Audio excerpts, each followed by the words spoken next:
Good afternoon, and you're very welcome to join us. So it's myself, I'm Julia Clouter, Head of Education at Scanning Pens, and I'm with Kim Brown today. And Kim is joining us from the British Dyslexia Association. So this webinar is about the support that can be accessed via the BDA Helpline. So really, thank you so much for coming along, Kim, to talk to us today. We're going to have a wide conversation that will be, first of all, about the Dyslexia Helpline itself, what happens when you call. And then we're going to move on and talk about various sort of scenario questions that you're often posed. And the focus today is going to be younger students. So we're thinking about possibly the range through from primary to secondary school. And those are the sorts of questions that we're going to be talking through today. I'm really happy to say that Kim is going to come back and do 2 more webinars with the Succeed with Dyslexia platform. And the dates for that I'll supply at the end. So although we're covering this one topic area today, we will come back and look at the workplace, and we will come back and look at further and higher education. So between these 3 webinars, we should have a really comprehensive pack of information for you and that answers those frequently asked questions. So without further ado, I'm going to introduce Kim a little more fully. So Kim, Thank if you were to phone the BDA helpline, which Scanning Pens is very proud to be sponsoring for another year, which is really great news. And when you phone, one of the people who you might speak to, or if you email, you might get a reply from Kim. And Kim is a dyslexia specialist. That's part of her specialist support role on the helpline. So she is a qualified specialist assessor, a teacher, an approved licensed practitioner, as recommended by the SPLD working group. So she's got all the good qualifications, and that's an AMDA status, which is that's the one that you need to be able to give that high quality advice. She also is a member of PATOS, which is another excellent organisation. And Kim has more than 20 years of experience of diagnosing and teaching and supporting adults with dyslexia in a variety of settings. So we've got a fantastic, knowledgeable person with us today, lovely Kim, who's going to help us unpick some of those frequently asked questions. So what a marvellous introduction. I'm very polite, Thank but you. I also think you're wonderful, so that was quite easy. Okay. So I've been on the helpline for just over a year, and it's been a great learning curve for me being on the helpline, because the questions that come in are just from so many different backgrounds. They range from schools, charities, government departments, software design companies, lots of public organisations, and everyone's requesting guidance, advice, ideas, of ranging from content of documents, style of documents, making signage readable, supporting colleagues, and then a huge percentage are from teachers and parents, as well as sometimes pupils themselves. So it's very variable. So I've had to learn as I go along as well, really, to keep up with that. And then a much needed service, I think, as well. So I imagine, as I had no idea that such a range of people would be approaching you for support and advice. Yeah, it's quite surprising, and sometimes all we can do is signpost people towards other services or other resources, but sometimes we can give direct answers and guidance as well. So it's kind of very variable.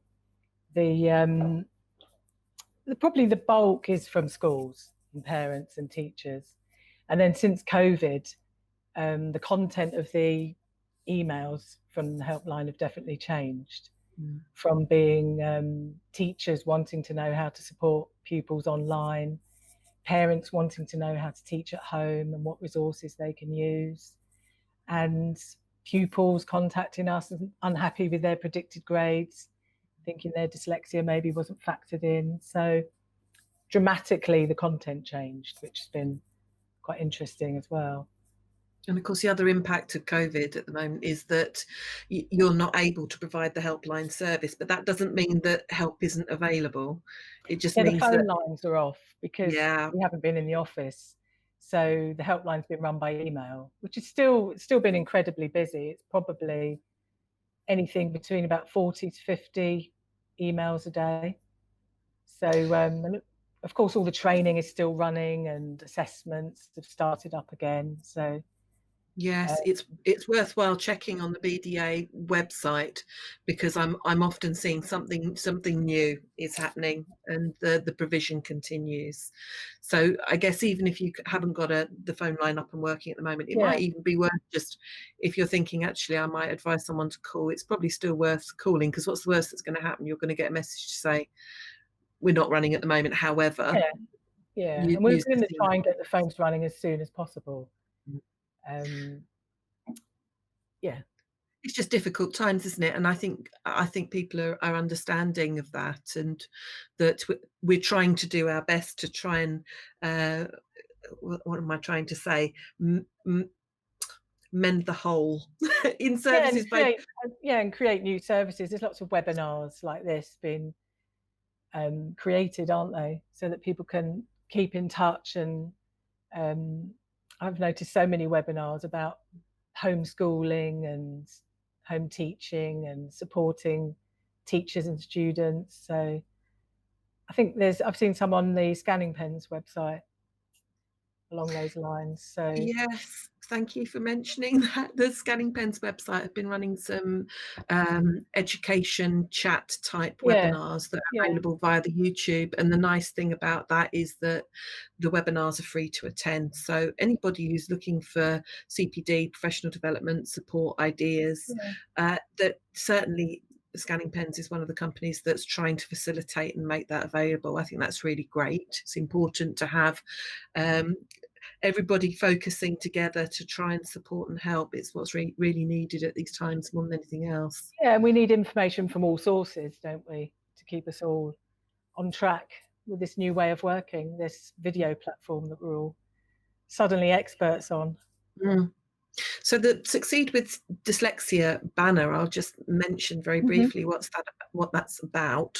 So Succeed with Dyslexia is an aim to provide help and support for people who encounter dyslexia, and that might be as a teacher, as a student, as an adult, as an employee, in all of those sort of various spheres, and to be part of signposting solutions. So it's also global. So I know I'm going to be talking to somebody in Ireland in a week or so, and somebody in New Zealand in a week or so. So it's a global thing. Mm-hmm. We'd like to get a picture from other places and see what sort of solutions are being offered, because we haven't got all the answers. We've always got more questions than answers, and maybe somebody else has got a different window into how we can do things differently. So that's what this is about. It's about Yeah. trying to build a bit of a community as well, with all of these different support teams. So that's what we're up to, and you can find webinars from the Succeed with Dyslexia my words are failing You me mean the this afternoon. I'm platform, not the sure. the web link? Thank you, that's the one. And you find it on YouTube. Thank you. I'm so glad you're here. I think I've got that Friday feeling, but we'll be all right. So that's the Succeed with Dyslexia. And I think what we ought to do is talk about the helpline now and have a look at those frequently asked questions. What do Yes. you think? Okay. Should we do that? Okay, well, I'm going to play the role of someone who might be asking you a question. We've worked out about 5 questions that we think we would like to develop answers for you. So And I'll we thought start. we'd go up in the ages, didn't we? We thought Yeah, we'd we start did. at the younger age groups and move up. That's it. That seemed like a logical way Yeah. to try and provide that support. So I'm going to start with the first question. You Do. ready? So the first question is, we're worried about our 5-year-old's literacy development. My husband's dyslexic, so we wondered if a dyslexia assessment would help. So that's the first part of the question. Mhm. Okay, so this is a fairly frequent question that we get, where we have parents concerned about a child's development, um, wondering if the child is too young to be given help, or what the support should look like, wondering if, because there's a family member who's dyslexic, whether it's how inherited it is. So fairly frequent. So I suppose we would be encouraging the parent to go to the school and speak to the school teacher about their concerns in a structured way, rather than at the end of the day, kind of on the doorstep as you're leaving and it's all very busy. To request a meeting with the school teacher, just to sit down and go over some of the concerns, and because there's so many reasons why a child may be falling behind in some areas. It may not be dyslexia. So a teacher would be wanting to know, for instance, if the child had any health concerns, any hearing issues, whether they'd been to an optician, whether there'd been any language problems, whether a speech therapist had been involved. So it would depend on what areas were causing concern. So I guess it would be a sort of broad-based conversation that would happen between teachers and parents at this stage. Yes, Um, that's right. Definitely right. Having been in that situation and yeah, had that question put to me from an anxious parent, yeah, and I think if you've got dyslexia in the family, your concern is that this is what you're seeing because you yeah, understand the of course, impact of it, don't you? But it's really important just to take that step back and think, okay, it might not be that. It might be a whole of host of course. other things. And Which need eliminating, don't they? They need to know if maybe a absolutely. hearing test is needed, or Oh, the impact of glue yeah, ear. yeah, I've got to huge. say it from a teacher's perspective, and you don't necessarily find out for a long time if there's not been a hearing test. It can have Yeah. such huge impact. And the other thing is, as a teacher of children with English as an additional language, Mhm. if that young person is not saying very much anyway, you can miss that they may have a hearing Mm. difficulty. So easy to miss. But So that it's means it could flag up some simple solutions, couldn't it? That well, not simple, but maybe the child sitting nearer to the front of the class, so they're can engage more with the teacher, so the teacher can monitor them a bit more closely. And teachers have been doing all sorts of assessments, haven't they, throughout the school year? They're monitoring the children's reading development, spelling development, what their concentration's like, how do they play, what's their behaviour like throughout the day. So the teachers would be full of ideas about child's development and whether they agree that there are concerns. Would you think that? Would you yes, find that in your role? I think that's the case. And you try and look at everything holistically, and you might have a conversation. Depends how the sort of concerns that are coming along, Yeah. but you might end up having a conversation with parent and saying, "Well, tell me about milestones. Tell me Hmm. about early years. Tell me." Have that discussion, and Hmm. hopefully the teacher or the Senko will be able to have some time to be able to talk things through. And often it's reassuring, and not all children go at the same developmental speed as other children. Completely. Yeah. Um, I think the thing that you have got to do is just keep an eye on things and keep tracking progress. And once you are alert or to the parental concern, sometimes you look at that young person in a different way yourself, and you do start to identify things that perhaps had just passed you by a bit before. So it's always really good to have that conversation with the teacher, because back in old normal, with a class full of 30 odd children, sometimes you don't have your eye fixed on that child at that moment in time when something is manifesting, or when the confusion or the concern of that child is happening. Your attention may be elsewhere. So it's always good to have that open conversation with the teacher, so that at least they can then be alert and aware and waiting to see if they can also find evidence for the things that you've Yeah. explained. Yeah, and there's going to be two perspectives, isn't there? The teacher's perspective and the parent's perspective. So a good working relationship is really important Yeah. to establish and keep it positive, really. That's right. And the question, I guess, and I know this is very relevant for me as a parent at home with work being submitted online and going into what feels like the ether and perhaps not coming back with an awful lot of feedback on it, is what feedback should we be expecting from the school? What information should we be expecting back? And again, I think this is about building your relationship with the teachers and with the school, where you would say, actually, I need this feedback. What are you testing? How are you testing? What are you finding? When are you going to do the next test? And how is that going to show a learning gap, if it is going to? And are you going to tell me Yeah, about it? It's knowing what questions to ask, isn't it? knowing what questions to ask, and it's collaborating, isn't it? So that everyone's on the same page, and generally they are. The objectives and outcomes are going to. Everybody wants the same, don't they? They want the child to reach its full potential within its education. So Mm. That's it. We're all in the business of wanting children to thrive, yeah, I'm sure. of course.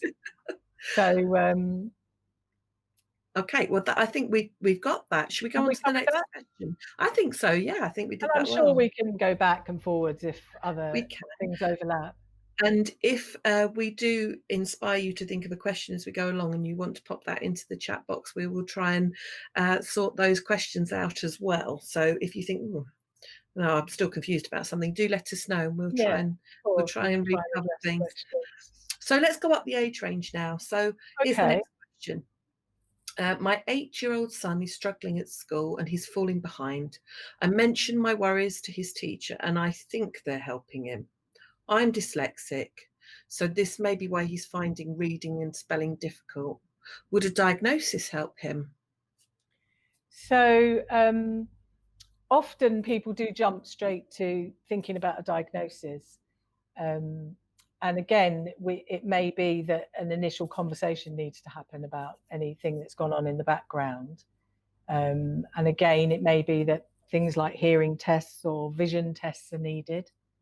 So the initial conversation is important. And again, I would always suggest parents have a meeting with the school, with the teacher, with the Senko, to establish the concerns that the parents have got and whether the school shares those concerns.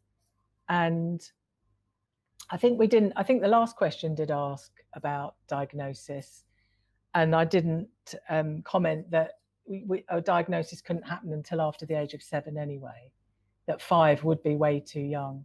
Right. It Why do would we be have to wait so long why do we have to wait so long? Most assessors wouldn't do an assessment before 7. They might do some early screening tests, but there isn't enough of the child's literacy skills emerging to be able to test those to see if they're on track. And so generally it's thought age 7 is the youngest you would do an assessment. But Senkos can do screening tests, and they have standardized tests they can do on spelling, reading, working memory. So at this first meeting with this 8-year-old, isn't it, that we had, it may be that some of the action points would be that some screening would take place. Did you Yes, find that when you were working in schools, yes, that might happen? very much so. And actually, perhaps it's because I've also been through the similar sort of training to you and had some AMDA training. So my awareness of those difficulties is quite acute. So the Yeah, children who would land with me were, my spider senses were already tingling. I had a yeah. fairly good idea that there was a difficulty that needed support. And so the important thing is to spend time with that child and try and work out. I love playing Mm-hmm. kid game with children as a starting point. That's something I would always do. I've got a lovely Kim's Game box just behind me on my shelf, all my other wonderful resources. And if you don't know it, you you put all the bits and pieces out on the table, and then you cover it with a cloth, and then you have a conversation about the things that were there, and then you have another look, and then you just say, I'm taking one away, but I'm not telling you which one. So you take it away, and then you say, right, are you ready? We're going to have a look again. And you do the reveal, and what's missing. And if So you you're have a looking, visual memory with that. Yeah. that's it. So that was always my starting point, and it was Okay. always a lovely, gentle starting Yeah. point It's a game, isn't it? for opening up and having that conversation, Mhm. and then conversations about memory and words, and then matching words and objects. So that would have been my approach with that Mhm. sort of student if I was alert to a difficulty at that age. But actually, um, you're already starting to see behaviour at that age if you have a dyslexic child who really can't cope with this business of reading. And I think Yeah. that behaviour starts to establish round about that age. And those are that when you got the behaviour, then they're on the radar, and then action tends to be taken, whether it's to remove that student for a conversation about behaviour, or whether it's actually to look more closely at the causes of the behaviour. Depends on the school and Of the teacher, course. I guess. And there's interventions that can be activated, aren't there? There's intervention groups for phonics and accelerated learning groups. So it could be in this meeting that's been organised, some action points will have been agreed on, and it would be for the child to have some additional learning.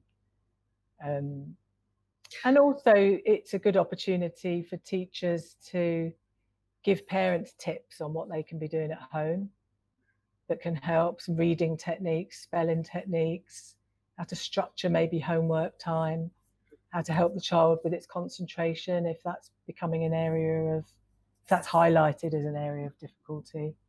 Could be that a separate space is needed for working on focusing, shorter bursts of focusing. So you would hope lots of tips would be exchanged as well in a meeting Mhm. like That's it. That's empowering.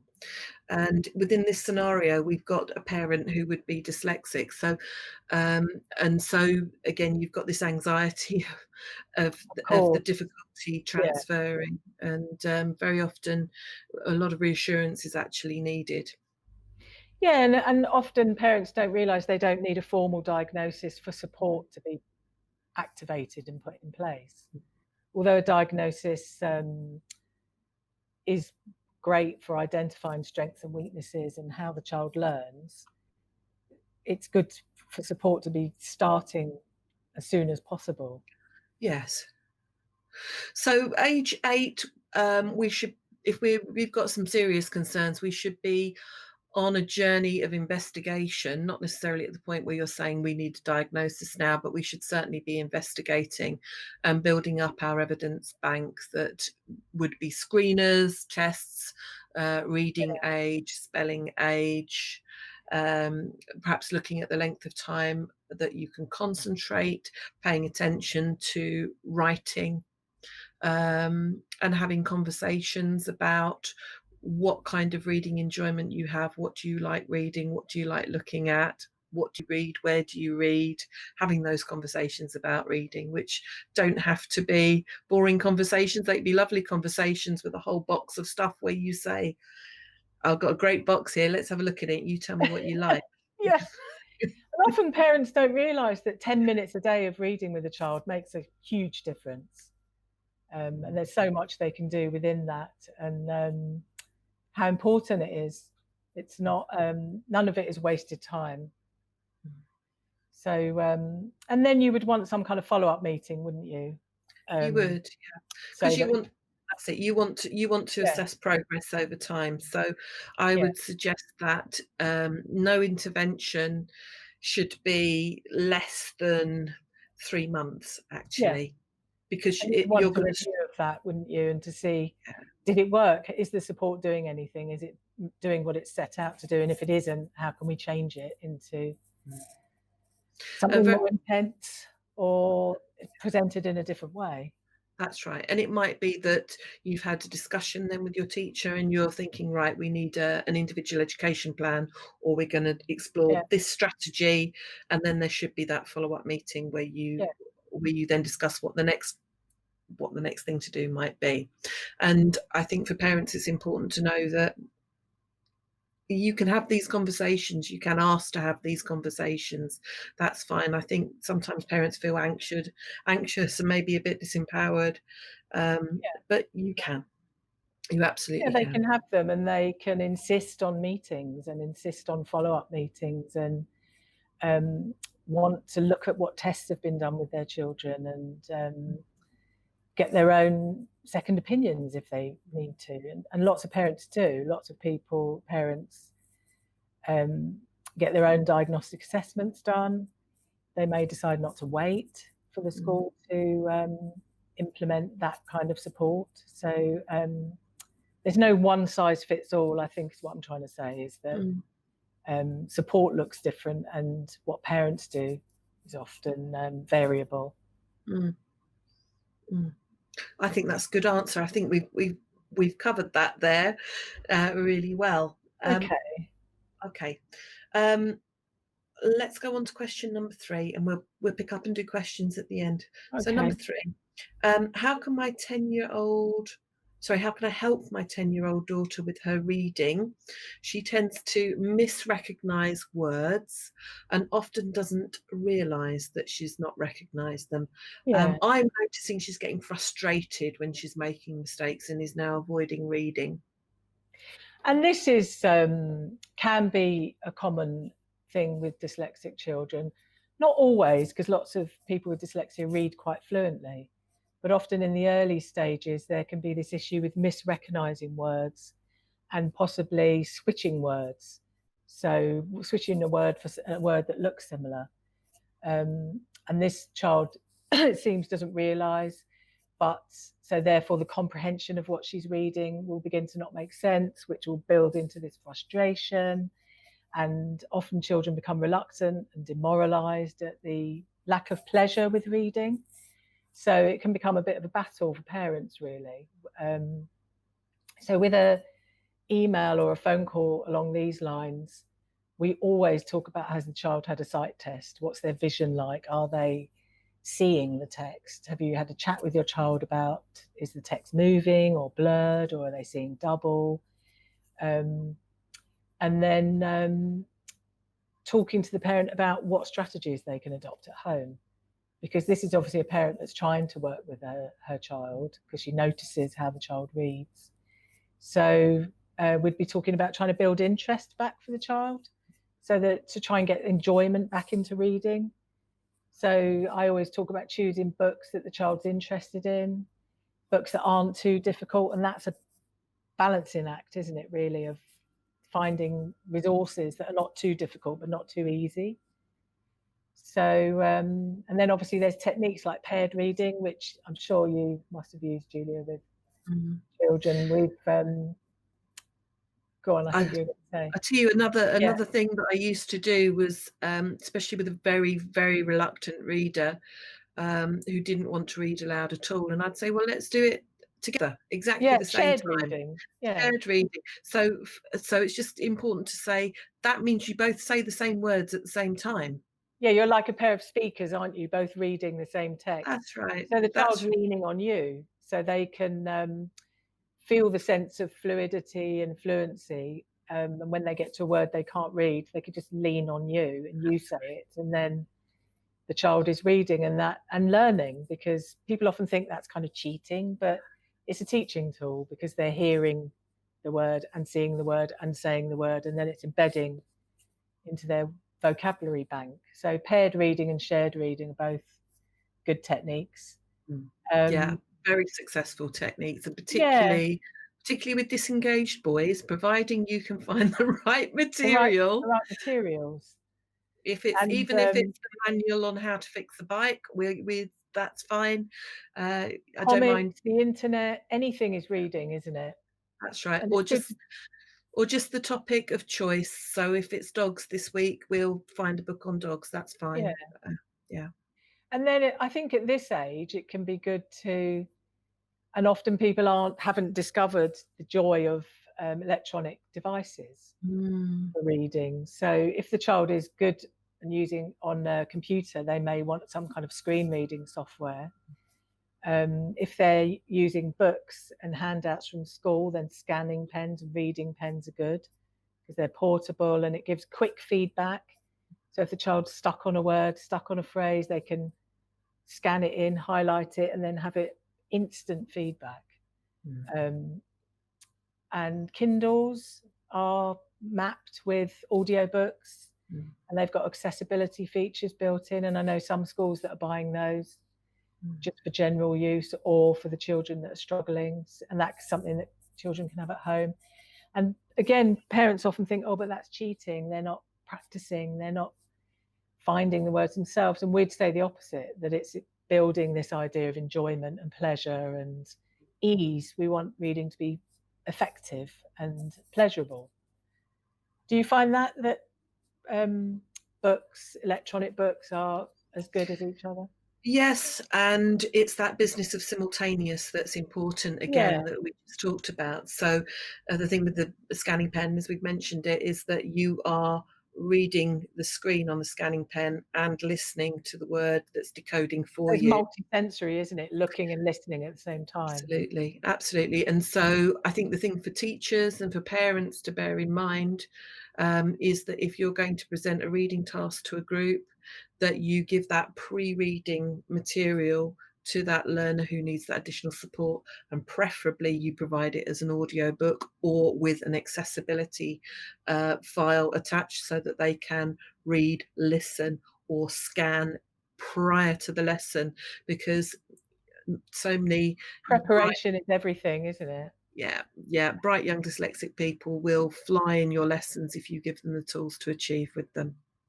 And unfortunately, it's often the teachers don't know how about this electronic devices and who don't know to use them, and don't realise the beauty of them, and how you know, that they can be shared amongst a group of children, can't they? So the school only needs 1 or 2 per classroom, even just so it becomes a norm in what people are using.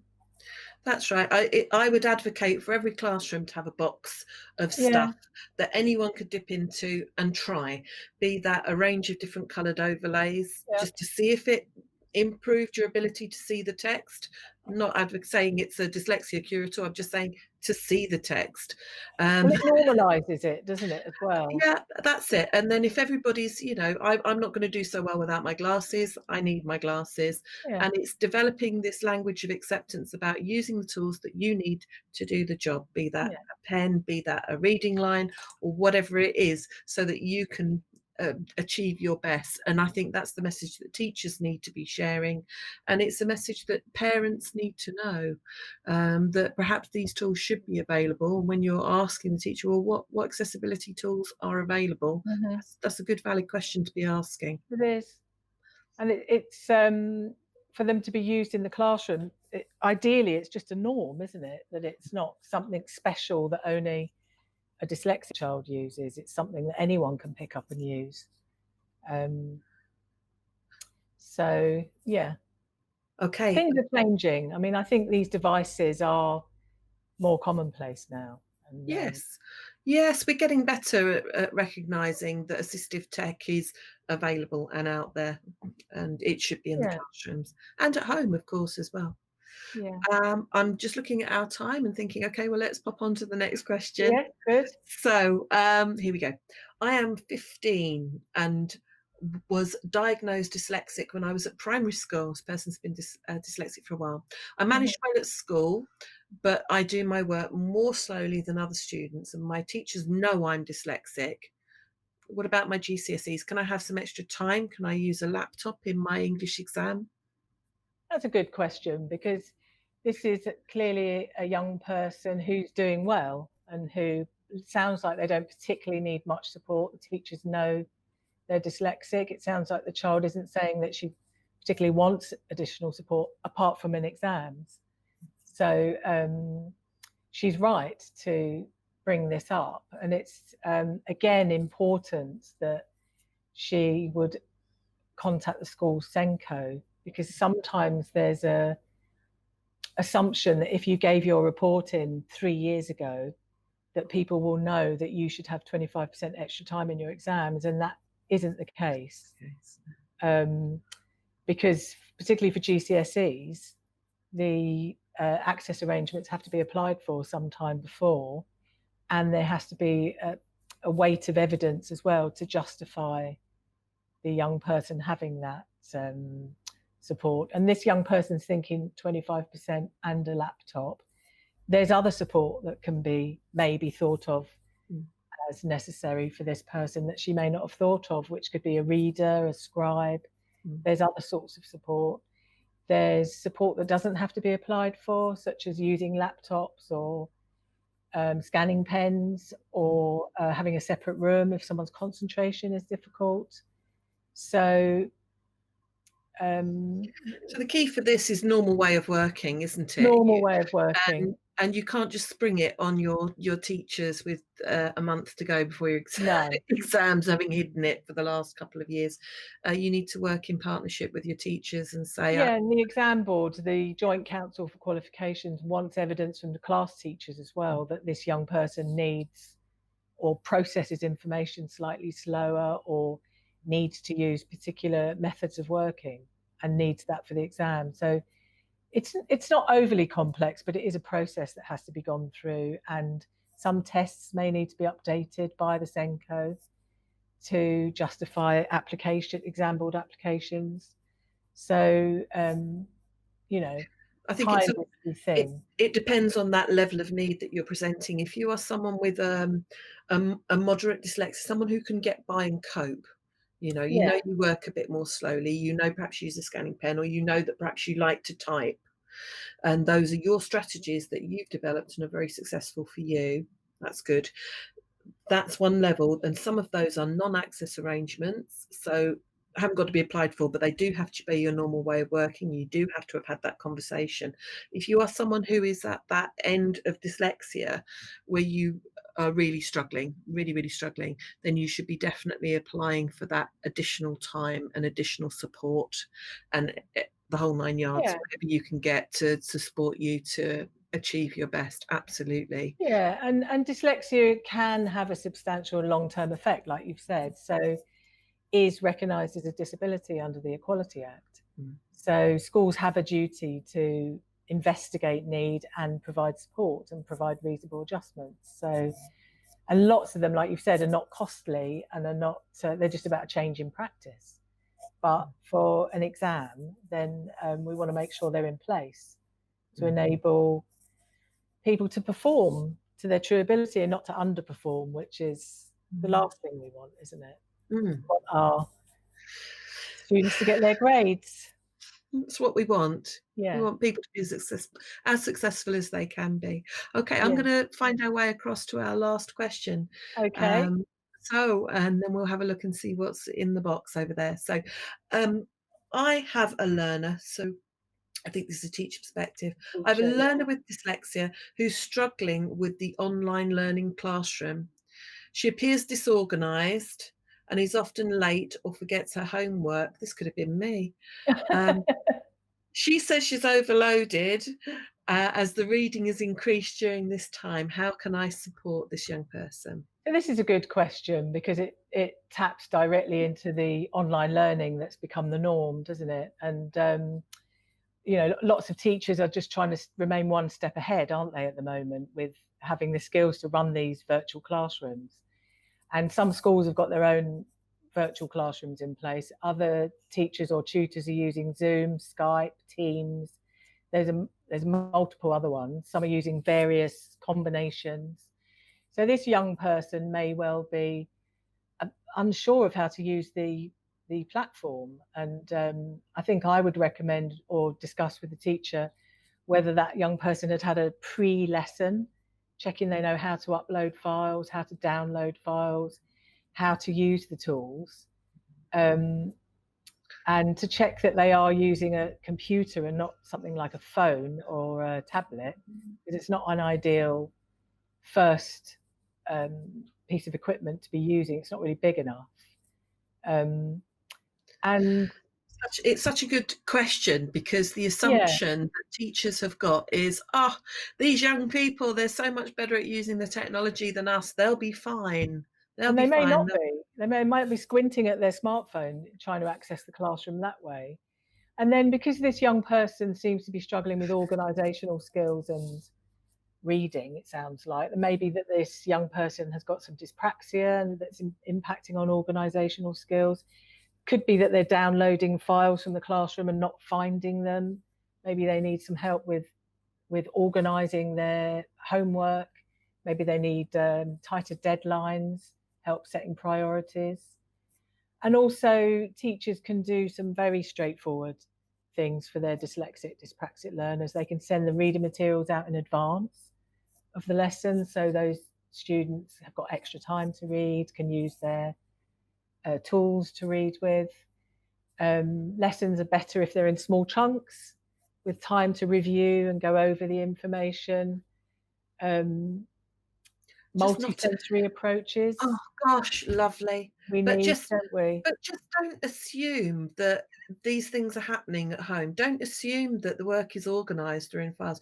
Don't assume Yeah, anything really for that dyslexic learner at home, because they might be absolutely awash with stuff that they now think that they haven't done, and feeling quite anxious about getting far behind in their learning.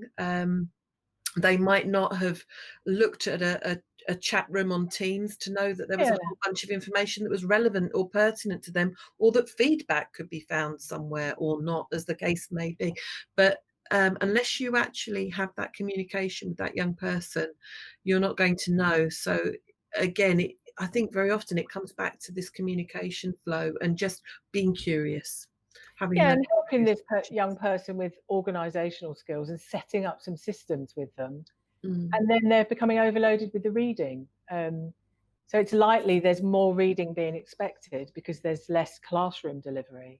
mm. So that may explain why this young person is struggling with that. So um, what we talked about before, accessibility tools, um, possibly going to help this young person access the reading resources. So yeah, Mm.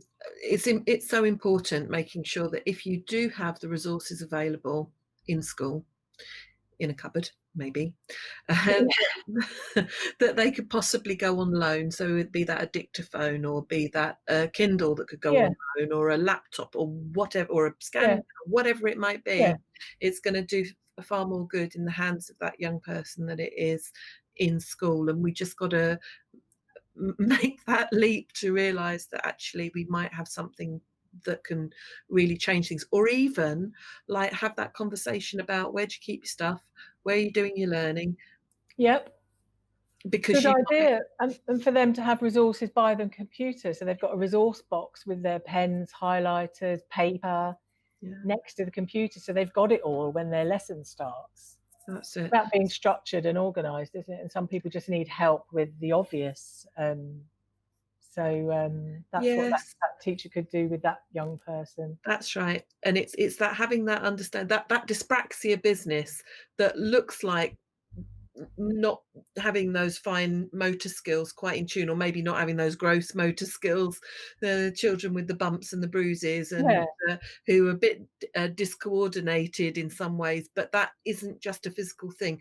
That lack of coordination can continue into the way you think. And although it might be um, although it might present itself as um, something that doesn't look obvious, you yeah. do have to Sometimes realize teachers say it's. this child seems to be chaotic Yeah, that's and it. That's what I was trying disorganized. to say. Yeah, and there's often that mismatch that the young person is completely competent and capable in their studies, but they're always late with their homework, and it's because the deadlines and priorities need to be set in a more structured way. Okay, I'm going to say thank you for the answer to that question, and I've Good.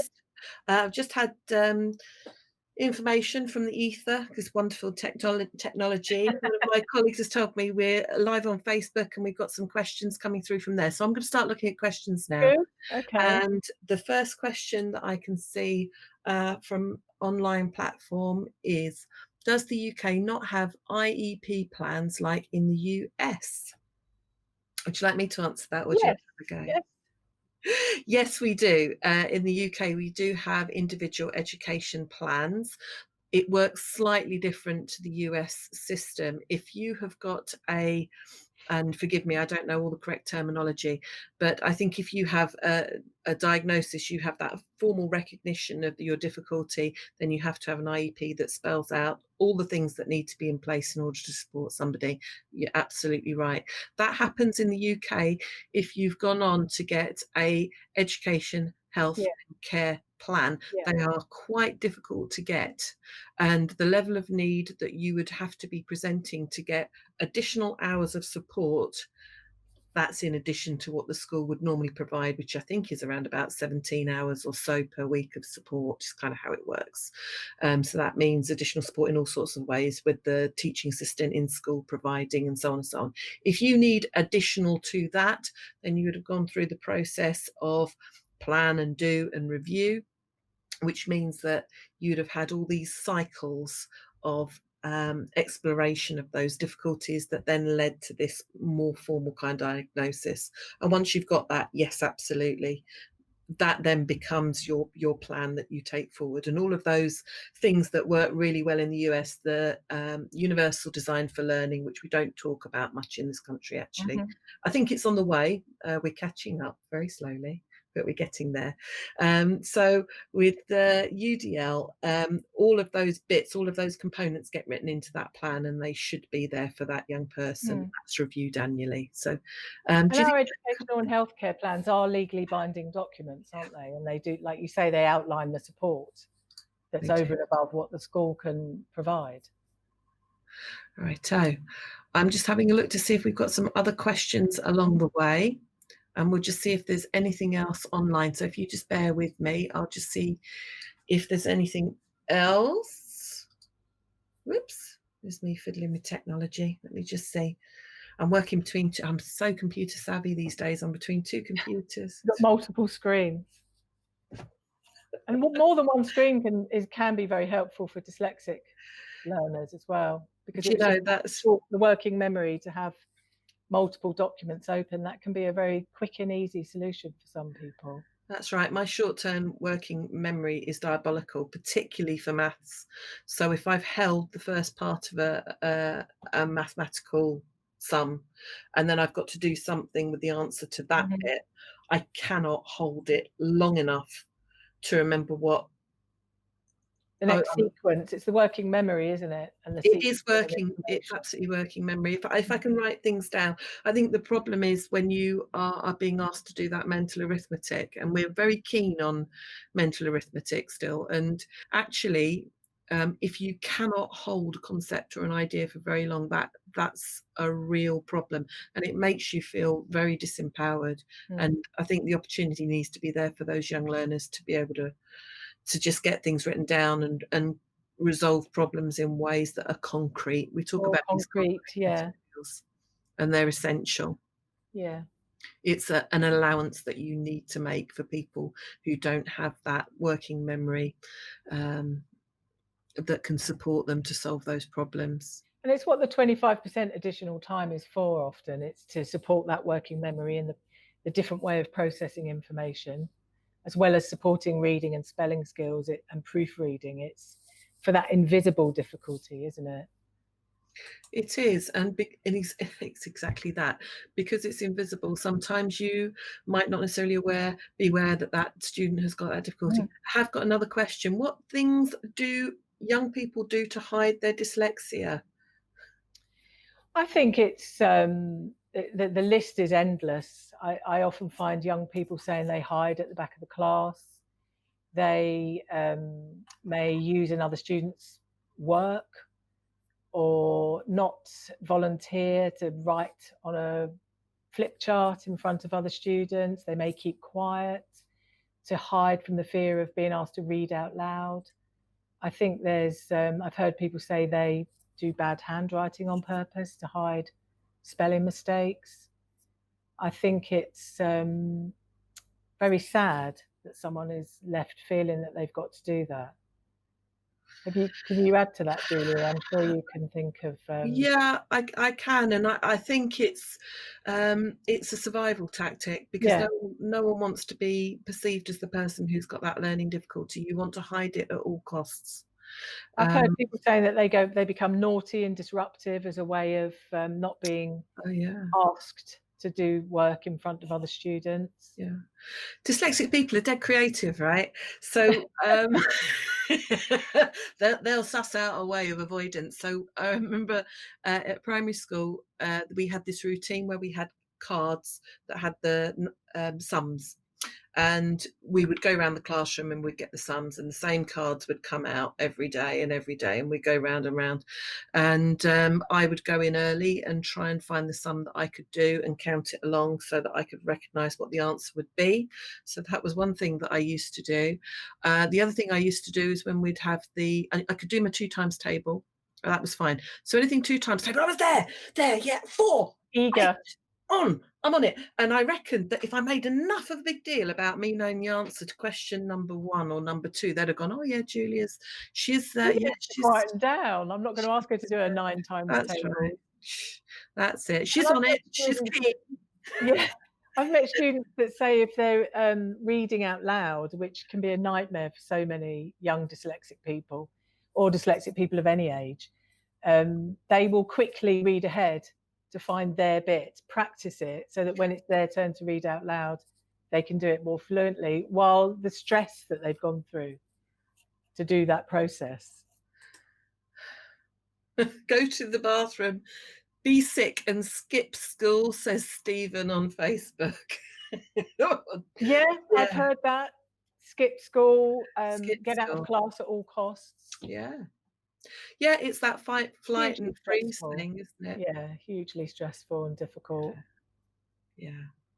And dyslexic people are so inventive and creative and capable that coming up with solutions can be as creative as that. Unfortunately so, and teachers don't necessarily recognise that that's what it is. What you're doing is hiding that behaviour, is hiding that need. It's a coping mechanism, isn't it? Absolutely. Yeah, So for a dyslexic learner, flight might just look like getting out of the classroom because you know that reading's coming up and you don't want to have anything to do with it. yeah, And fight might look like I'm going to have a confrontation with you because then I can get sent out of the classroom and then I've got to deal with the subject. And freeze, this business of processing that makes your brain hurt, so freeze can look like head on the desk, absolutely exhausted, I cannot process anything else, I'm done, yeah, too much. yeah, Yeah. absolutely.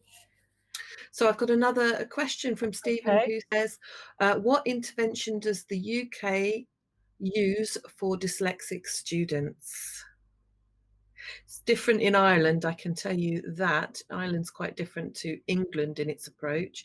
So in Ireland, there are actually schools that a student would be able to go into to do a whole bunch of strategies and be able to support them to then embed that and then go back through into the other part of school. So that's one thing that can be quite supportive.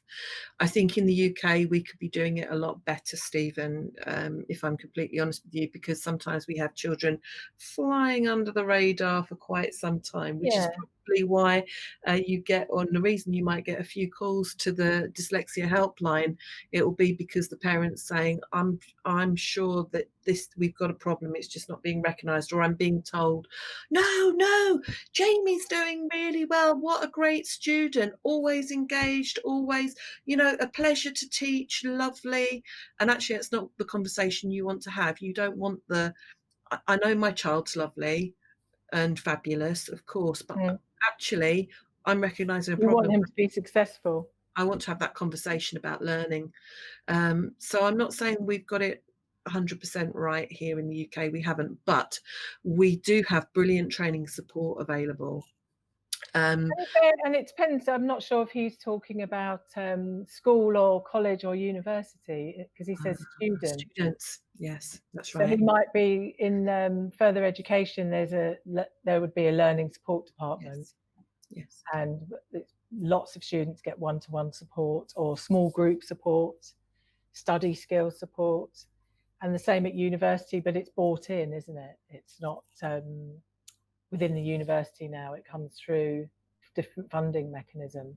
mm, But for lots of students, one-to-one support, quite intensive on study skills and study strategies, is the thing that yes. can make a big difference. And intensive is the word, isn't it? Whatever support you put in, you've got to make sure it's systematic, it's timely, and that it's absolutely the right support, because you can be well-meaning and try and put a strategy into support and not be helping that learner at all. You do need to have the level of expertise somewhere in that school to support you, which is why it's so great that you can reach out to places like the BDA and have those Yeah, conversations. and look for technology. Mm. Lots of students are finding the benefit of dictation. They're using dictation on their smartphones. They're finding spellings that way. They're capturing their ideas that way. I know people that will dictate paragraphs into an email, say, on their phone. So there's lots of tools out there that assistive technology Mm. that is underutilized, which we've already talked about, haven't we? Mm. But there are webinars, and there's training on all the different assistive technologies that can be. There's webinars and modules on the British Dyslexia Association website, and there's, I would imagine, some on the Succeed with Dyslexia website as well, to try and That's it. point people towards those kinds of solutions. And as we're drawing towards the end of our conversation, I'll also point you in the direction of scanningpens.com and the Scanning Pens YouTube platform, because there is so much advice and support that is now falling into place. So if that's what you are looking for as part of your Yeah. watching this webinar today, I do encourage you to look for that additional information. I'm going to take us on to our presentation screen there, and I'm going to say thank you very much, everybody who's attended today. And Kim, especially thank you to you very, very much indeed for joining us today. I think it's been a really, really interesting session.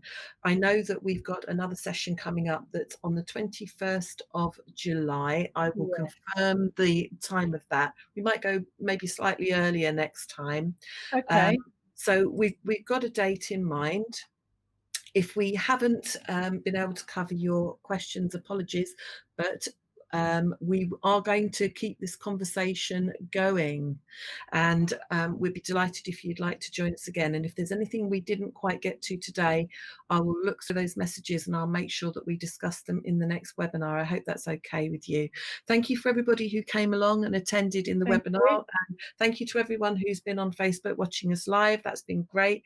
Kim, it's been a real pleasure, and Pleasure for me too. Thank yeah, you. fantastic, really good. And we've still got more questions coming in. I'm so sorry. I think I will try and independently answer your questions, And they could write them to the BDA Helpline, of which is course. helpline@bdadyslexia.org.uk, and they will get answered that way as well. So there's two options there. Good to know. Good to know. If you would like to contact me, I am julia@scanningpens.com, and equally absolutely delighted to help and support, answer any further questions. But do you know, it's Friday, and I think it's time that we all had our weekend now. So stay safe, everybody. Thank you very much, Kim. It's been Thank great. you. Thank you. It's nice to Okay. speak. Bye-bye. Bye bye, everybody. Thank you very much indeed.